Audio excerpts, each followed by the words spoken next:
Bienvenido a tu espacio, Tertulia Digi.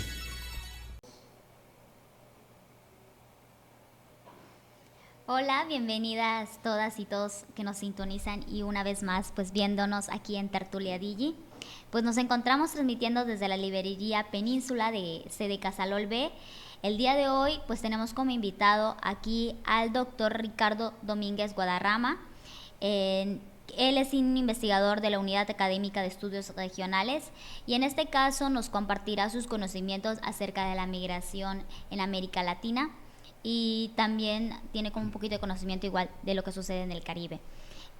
Pues estamos muy agradecidas de antemano que haya aceptado pues respondernos estas preguntas que teníamos preparado para usted. Esperemos pueda disfrutarlo y que esto sea muy ameno para ambos. Pues vamos a comenzar primero preguntándole cómo se siente, doctor, cómo ha sido su día, cómo anda por ahí. Bien, muchas gracias por la invitación y por tenerme acá. Siempre es un gusto platicar con los jóvenes que están haciendo este tipo de actividades y pues me siento muy tranquilo, muy a gusto aquí en las instalaciones del CEPSIS en Mérida. No, pues muchas gracias. Vamos a hablar un poco del perfil del doctor. Él es licenciado en Relaciones Internacionales, doctor en Estudios Latinoamericanos y maestro en los estudios de Relaciones Internacionales por la UNAM. Es maestro en los estudios de migración internacional por el Colegio de la Frontera del Norte, COLEF, y especialista en estudios de migración internacional por el COLEF. Pertenece al sistema de investigadores nivel 1. Ha impartido docencia en distintas universidades del país. Sus líneas comunes de investigación son el fenómeno migratorio en México y Latinoamérica y estudios de las relaciones interlatinoamericanas. Como podrán ver, pues creo que ha tenido una amplia trayectoria hablando sobre un tema que actualmente está siendo como muy debatido y muy hablado, pero para entender un poco como este concepto, nos gustaría entender desde su perspectiva qué es la migración. Sí, muchas gracias. Bueno, de acuerdo con las Naciones Unidas y la literatura que hay, uno puede definir a la migración como el cambio de residencia que hacen las personas de un lugar a otro. Hay especificidades que han sido abordadas con el tiempo. Por ejemplo, cuando se considera una migración de acuerdo con el tiempo en que ha estado esta persona en otro lugar distinto al que nació o en el que radica. Y por el otro lado también podemos hablar de una migración internacional, que es aquella, ¿no?, que tiene que ver con la gente que deja su lugar de residencia en su país para llegar e instalarse en otro país. Eso es, digamos, en términos generales lo que es la migración en términos de movilidad de las personas de un lugar a otro. De acuerdo, muchas gracias. Actualmente hemos percibido a aquellas personas que realizamos pues este guión de entrevista pues en la tele abierta, que es a la que la mayoría de los ciudadanos tienen acceso. Se está hablando sobre el fenómeno migratorio. Entonces, nos gustaría entender más o menos a qué se refieren con esto que para ellos es fenómeno migratorio, pero nos gustaría entender su punto de vista. Sí, claro. Yo creo que podemos hacer una historia más o menos larga y una más o menos corta de este fenómeno, ¿no?, de la migración en América Latina. Uno que tiene que ver de manera muy rápida con el inicio de los años 90 y con el proceso del neoliberalismo en toda la región. Entonces, como una de las consecuencias del neoliberalismo, entre otras, pues fue que la gente dejó de trabajar donde hacía, hubo muchos despidos, etcétera, y entonces buscó de una manera u otra recuperar sus niveles de vida, tener dinero para vivir, etcétera, y eso generó toda una oleada de migrantes básicamente de América Latina hacia los Estados Unidos, que en los años 90, ustedes se acordarán, era un país con William Clinton ahí al frente que estaba creciendo de manera muy importante en este mismo momento. Entonces, por un lado Estados Unidos está creciendo, por otro lado América Latina está teniendo tensiones económicas, políticas, sociales, y eso hace que la gente se vaya. Ahora, podemos tener como también una reedición del fenómeno migratorio en nuestra región, uno, digamos, derivado ya por algunas crisis económicas, políticas que hay en nuestros países. Básicamente ustedes se han dado cuenta que la migración de venezolanos, que alcanza fácil los 5, los 7 millones de venezolanos últimamente, pues tiene que ver con una circunstancia muy particular de Venezuela. Entre otras cosas, uno puede achacar a las políticas que ha establecido el gobierno de Nicolás Maduro, y por el otro lado, sin olvidarlo y sin menospreciar, pues el bloqueo económico de los Estados Unidos. Entonces son dos cosas que han, digamos, mantenido ahí la migración. Y otro tema migratorio muy importante en los últimos años tiene que ver con la migración haitiana. Y también uno puede entender que a partir del 2010 pasaron dos cosas importantes en Haití. Una tuvo que ver con el terremoto que se registra en ese país, y la otra tiene que ver con el fraude electoral promovido también por fuerzas extranjeras allí, que hacen que haya una sociedad crispada, una sociedad que además pues tiene un estado muy, digamos, con muchos problemas desde siempre Haití, y que hizo muy crítica la situación económica, y eso ha hecho que muchos haitianos vayan esta vez a los Estados Unidos.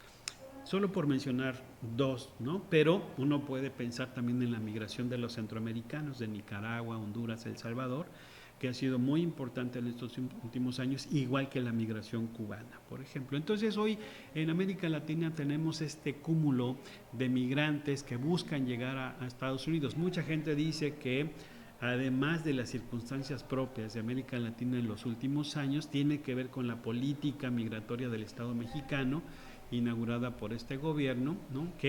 Cuyo de sus características es su enfoque humanitario, más allá de los enfoques de seguridad nacional. Es decir, antes los países decían: voy a detener a los migrantes porque ponen en riesgo a mi sociedad, porque generan más gastos, porque hay que darles salud, empleo, etcétera, y porque atentan contra la identidad cultural de mi país. Entonces, para asegurarme de que eso no pase, voy a establecer mecanismos y políticas que impidan o inhiban el paso de los migrantes a mi país. Y el enfoque actual del gobierno es, más allá de cuestiones, no es que no nos preocupen, pero lo que tiene que prevalecer es el carácter humanitario. Se trata de personas que salen de sus países por una necesidad, y México no puede rechazarlos de manera tan tajante como hacen otros países. Entonces el gobierno se dio la tarea de establecer una nueva política económica con este enfoque, política migratoria con este enfoque, donde se les ha ofrecido desde trabajo, acceso a la educación, salud, acceso a la salud, y también, ¿no?, se les ha dado la decisión de decir: bueno, no quiero quedarme en México, me quiero ir a los Estados Unidos, y se establecieron unas visas humanitarias, que son permisos para que estén temporalmente en México y les dé tiempo de llegar a la frontera con Estados Unidos. Obviamente eso provocó, ¿no?, que se generaran caravanas migrantes de centroamericanos hacia México a partir de octubre de 2018.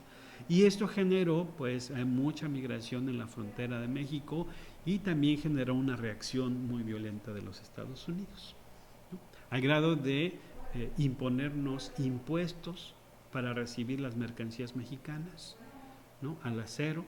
Y después dijo Donald Trump que si seguían llegando más migrantes a su frontera, entonces nos iba a establecer aranceles del 5 al 25% en las cosas que nosotros les vendíamos. Entonces eso obligó al gobierno mexicano a tomar ciertas medidas para poder regular la entrada de los migrantes indocumentados a nuestro país, ¿no?, a fin de pues también responder a las exigencias de los Estados Unidos, que también hay que decirlo. Entonces eso ha derivado en que la política mexicana haya estado buscando cómo mantener este principio humanitario, ¿no?, con las exigencias reales de los Estados Unidos.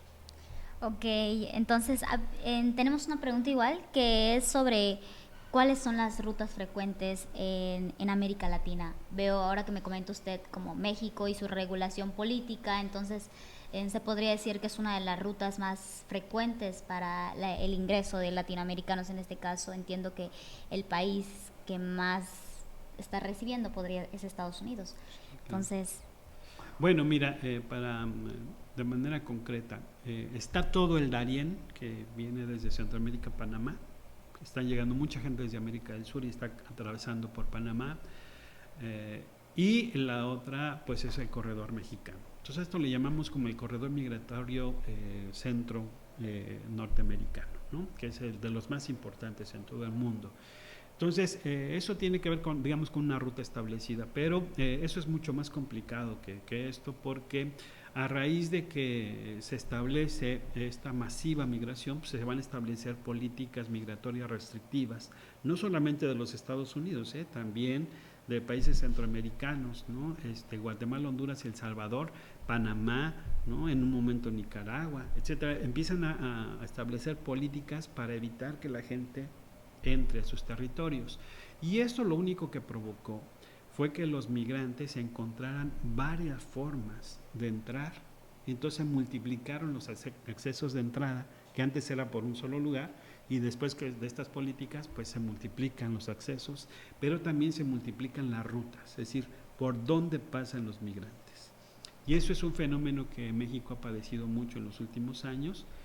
Y solamente para comentarles que el estado de Michoacán, a partir del 2005, se convirtió en una nueva ruta de paso de migrantes internacionales indocumentados hacia Estados Unidos, ¿no?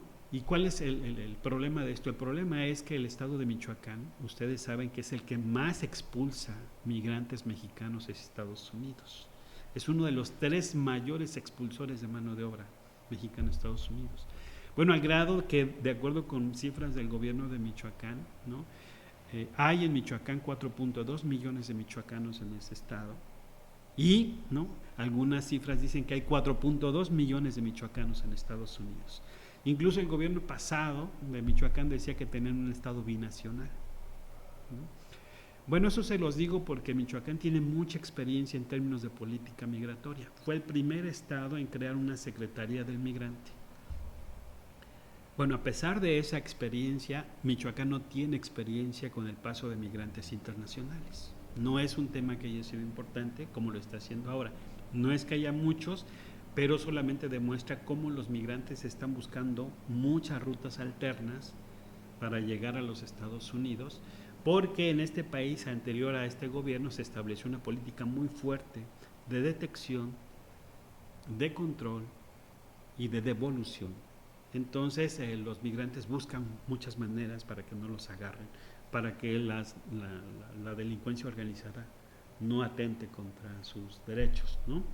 Entonces, bueno, pues eso hizo que proliferaran los caminos hacia los Estados Unidos, ¿no? De acuerdo, también nos mencionó como hace unos momentos sobre algunos de los factores que llevan pues a la migración dentro de América Latina, pero nos gustaría que nos abundara más, ¿no? ¿Cuáles podrían ser esos principales factores y que provocan, ¿no? Pues toda esta discusión. Sí, es interesante la pregunta porque aquí hay que decir que la migración es un fenómeno multicausal, es decir, que lo generan muchas causas, entre ellas quizá de las más importantes tenga que ver las razones económicas. La gente busca irse a otro lugar para tener trabajo, ingresos, etcétera. Pero también, ¿no? Con el tiempo las causas se han multiplicado. La gente no solamente se va por cuestiones de dinero, también se va por reunificación familiar. ¿Sí? Mi papá, mi mamá, mi familia está allá y entonces yo me voy. También ha sido últimamente y muy interesante que se va por razones emocionales. Es decir, mi pareja está allá y entonces voy en busca de ella, ¿no? Por ejemplo. Y esto no tiene que ver con un sesgo sexista. O sea, se van a buscar a sus parejas, hombres y mujeres por igual. No solamente mujeres que van, ¿no? Por sus esposos. No. Es un fenómeno más amplio.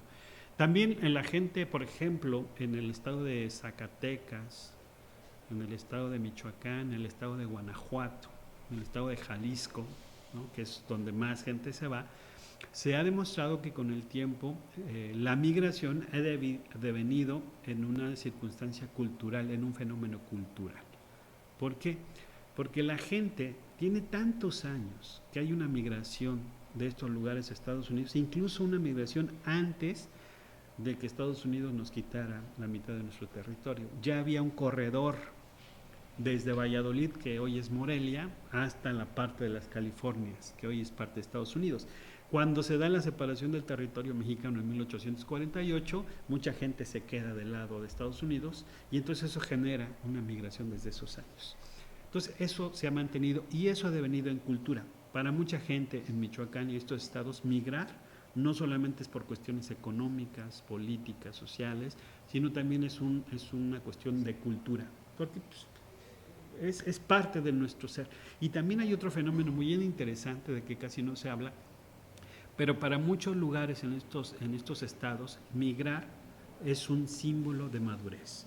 Si tú te quieres casar, tienes que demostrar que eres capaz de mantener una familia. ¿Y cómo lo vas a demostrar? Siendo migrante. Ya probaste, ya viste. Ahora, también hay otros fenómenos que causan la migración. ¿Cuáles? Los desastres sociales provocados por fenómenos naturales, ¿no? El cambio climático se ha convertido en un elemento también. La violencia, la inseguridad, son temas que motivan a la gente a migrar. Ok, siendo más puntuales, nos gustaría saber en Latinoamérica, ¿en qué país recibe más migrantes y por qué no? Bueno, tiene mucho que ver con periodos de tiempo. Fíjate que en algún momento Costa Rica y Venezuela eran atractores de migrantes, incluso latinoamericanos. Pero en la medida que cambia su circunstancia económica, pues entonces van dejando de ser un lugar de llegada de América Latina. Hoy podemos ver algunos países en América del Sur que están recibiendo muchos migrantes, por ejemplo Perú, ¿no? Si tú ves a Perú, está recibiendo muchos venezolanos, ¿no? México, ¿no? Ya no solamente se están yendo para Estados Unidos, se están quedando en México. Entonces también lo que quiero decir con esto es que el fenómeno de la migración no es estático, sino que es muy dinámico y de acuerdo con los tiempos y las etapas de desarrollo económico, político y social que estemos viviendo. También nos mencionó, creo que cuando le hicimos la pregunta 2, sobre uno de los fenómenos que son riesgos dentro de la migración. Mencionó aquí el narcotráfico, el crimen organizado, creo que fue la palabra que dijo, pero nos gustaría saber si que abundara más en este tema, hablando sobre México, ¿no? ¿Cuáles son los principales riesgos y desafíos que implica migrar, pues, en un país como el de nosotros, y también entender, ¿no?, el contexto social de nuestro país?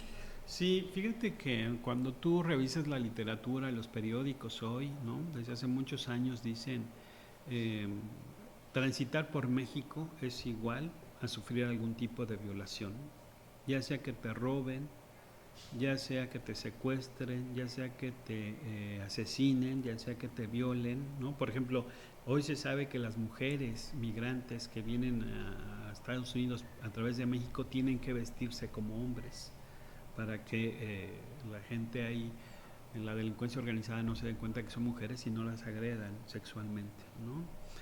Entonces de lo que estoy hablando es también de una delincuencia organizada allí,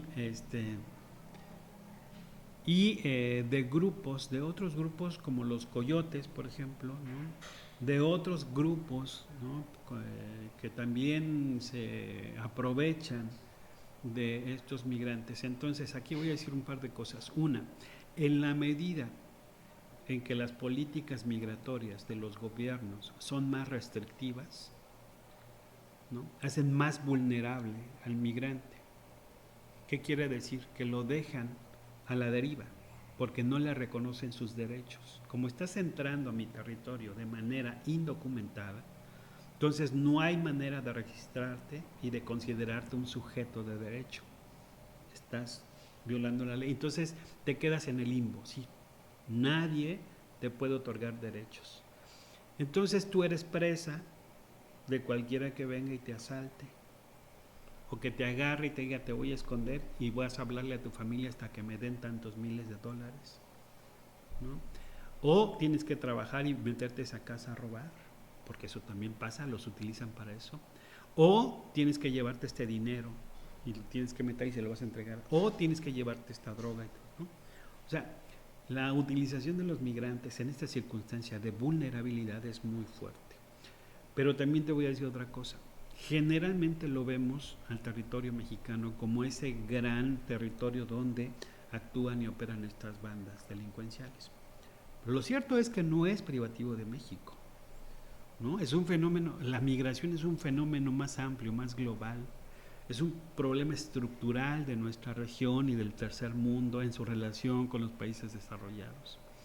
Entonces, las vejaciones que sufren los migrantes en México son las vejaciones que sufren los migrantes desde que agarran camino, ya sea del Caribe hacia Sudamérica, ya sea de Sudamérica hacia Estados Unidos a través de Centroamérica y México. O sea, lamentablemente, ¿no? Son rutas que para muchos son rutas de violencia y de muerte. Eso es cierto, ¿no? Y esto me llevaría a hablar de otras cosas mucho más perversas que tendrían que ver cómo es que actúan la delincuencia organizada en favor de las políticas restrictivas de los estados. ¿Trabajan al margen? ¿Para qué sirven las organizaciones delincuenciales? A la hora que matan, roban, violan, ¿qué hace con la gente? Pues se enteran los migrantes. No te vayas por ahí porque está muy peligroso. Entonces las organizaciones delincuenciales lo que hacen es inhibir, decirle a la gente no vengas, porque si vienes ya sabes lo que te puede pasar, ¿ves? Entonces esa actitud se suma con el hecho de que los gobiernos dicen si quieres pasar tienes que entregarme tales documentos, me tienes que decir quién eres, a qué te dedicas, cuántos vienen, ¿ves? Entonces son como dos cosas que al final se juntan. Por un lado las políticas restrictivas y por otro lado, ¿no?, la delincuencia organizada, y al final se encuentran en un punto. No queremos que pase. Creo que es impactante, ¿no?, ver cómo como seres humanos tenemos derechos, pero ante tales circunstancias somos más vulnerables, y es una realidad social a nivel global, y cada país lo vive distinto, eso es claro. Pero creo que también es impactante, también como usted mencionó, qué sector puede ser más vulnerable, incluso, no lo sé, pero al escucharlo me cuestiona a mí misma, ¿no? Si eres de procedencia de tal país, tal vez incluso tu nivel de vulnerabilidad como migrante aumenta, ¿no?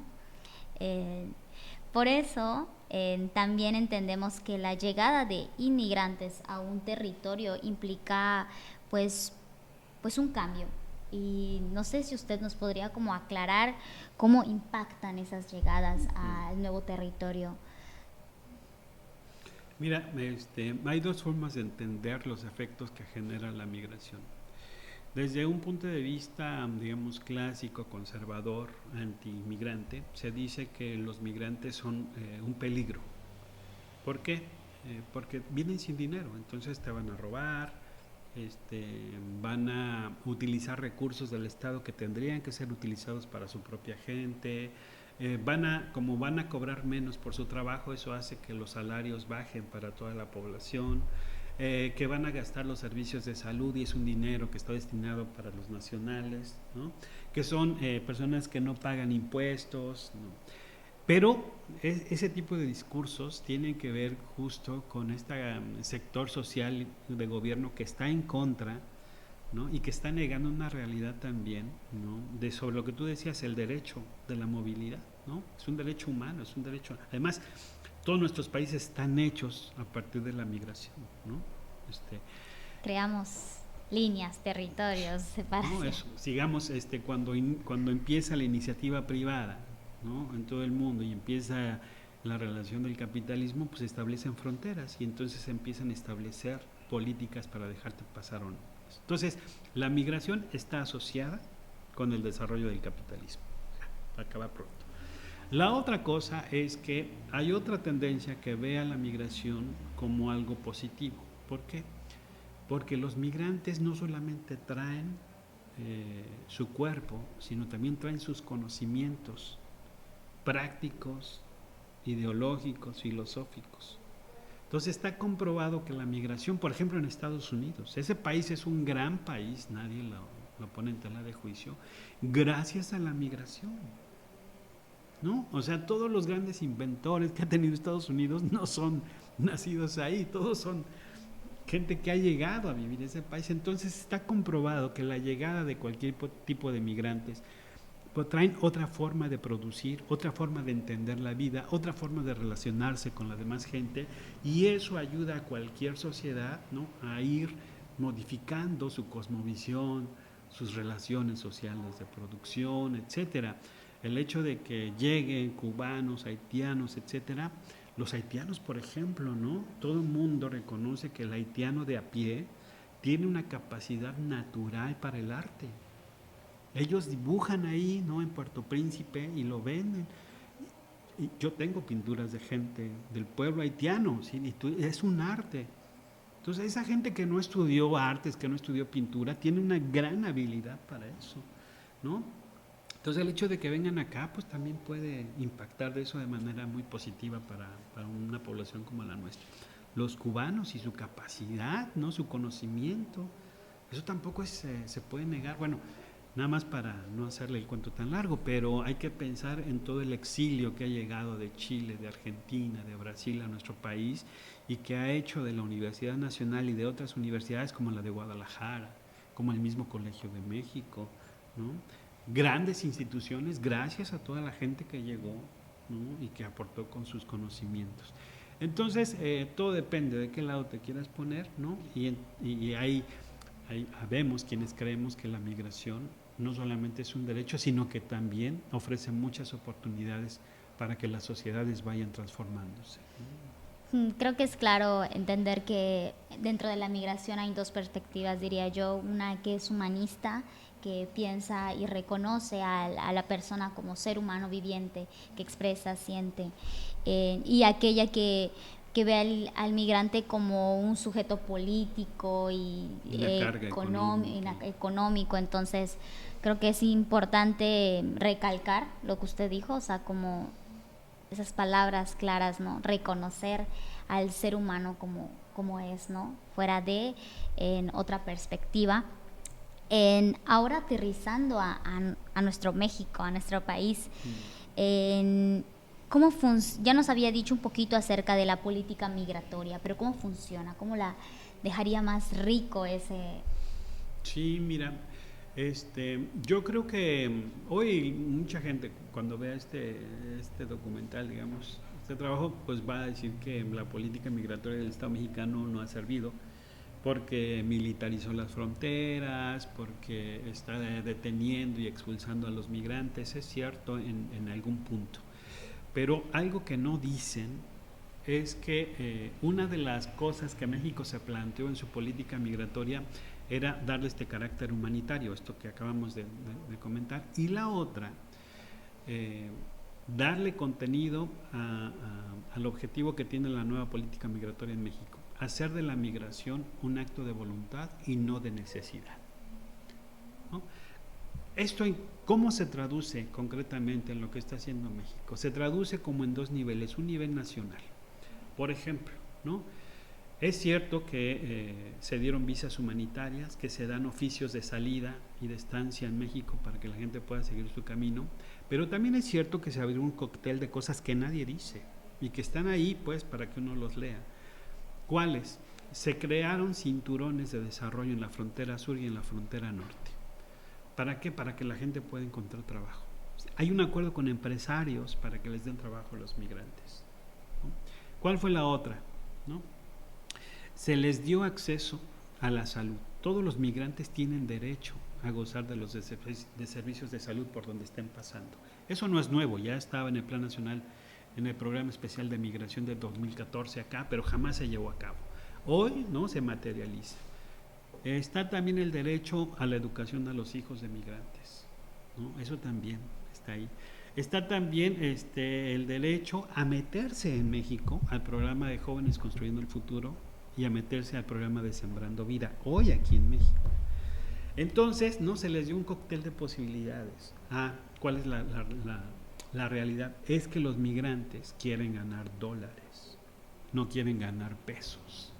Entonces, ese llamado del gobierno para que se queden aquí, ¿no?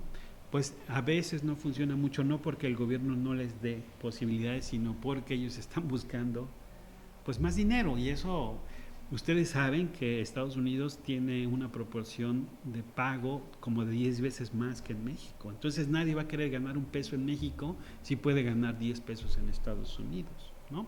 Eso es como por un lado todo lo que ha hecho el gobierno mexicano. Ahora, la militarización, bueno, cuando se da este fenómeno, la Guardia Nacional se despliega en todo el territorio nacional como estaba, digamos, diseñado. Entonces es mentira que haya metido mucha gente, muchos militares a la frontera, ¿no? Es un fenómeno más amplio que eso. Pero la política migratoria de México tiene otra vertiente también muy interesante, que tiene que ver con la recuperación del concepto de cooperación internacional. Entonces México dice, yo quiero hacer de la migración un acto de voluntad y no un acto de obligación. Entonces México, no sé si ustedes, nos queda claro cuando hablamos de la política de Sembrando Vida, ¿qué es? ¿Y qué es el programa de Jóvenes Construyendo el Futuro? ¿Qué es? Bueno, Sembrando Vida, ¿no? Es un programa donde el gobierno mexicano te paga a ti si vas a plantar árboles frutales en tus hectáreas, ¿no? Por cada hectárea que tú trabajes, te da el gobierno mexicano un sueldo. Son tus tierras, son tus árboles, te los vas a quedar tú. Pero por cultivarlos, ¿no? Plantarlos y cuidarlos, el gobierno te va a estar pagando. Es una forma de evitar que la gente se vaya, que se quede ahí. Otra forma son los diferentes proyectos de infraestructura. El Tren Maya, el Transísmico, las refinerías. Todo eso para que lo hace el gobierno también, entre otras cosas, para que la gente no se vaya, no migre. Entonces está comprobado que donde hay inversión, hay menos migración. Bueno, el gobierno dice, yo no tengo tanto dinero para enseñarle y demostrarle a la comunidad internacional cómo hay que atacar el problema de la migración. Es decir, si no quieres que la gente llegue a tu país de manera indocumentada, lo único que hay que hacer es evitar que la gente tenga la necesidad de irse. Nadie quiere separarse de su familia. Y la única forma que hay es desarrollar el lugar donde ellos viven. Entonces México, con sus escasos recursos, llevó el programa Sembrando Vida y Jóvenes Construyendo el Futuro.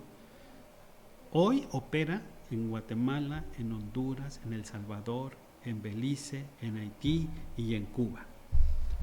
Y el gobierno mexicano les paga directamente, ¿no?, a los cultivadores, directamente, no a través de sus gobiernos, sino el gobierno mexicano les deposita, les paga con dinero mexicano, ¿no? Y también, ¿no?, le paga a los muchachos que tengan un año sin haber estudiado, ¿no?, ni trabajado, que se inscriban para que aprendan a hacer algo. Y en ese año el gobierno mexicano les va a pagar mensualmente. Entonces dice México, esa es la única manera que se puede hacer para evitar la migración. Y como no tenemos tanto dinero, entonces lo único que voy a hacer es a demostrar, es un proyecto semilla. Y va a establecer algo que se llama el Programa Integral de Desarrollo con Centroamérica.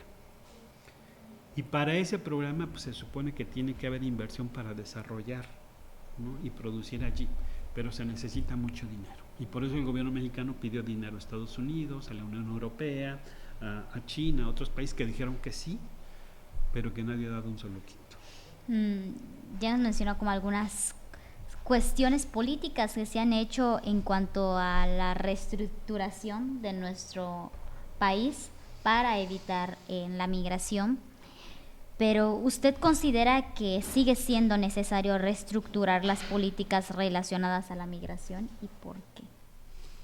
Yo pienso que la política migratoria ha tenido que combatir, digamos, las presiones que ha recibido de parte de los Estados Unidos, y que en ese sentido me parece a mí que el objetivo que se planteó debe ser, digamos, mantenido a pesar de las presiones. Es decir, hacer de la migración una voluntad, un acto de voluntad y no de obligación. Que la gente se vaya porque quiere ir a estudiar, porque quiere ir a conocer a su familia, porque quiere ir a pasear, pero que no se vaya porque hay inseguridad, violencia, falta de empleo, falta de ingresos, etcétera. Pienso que el programa tiene buenos objetivos, ¿no?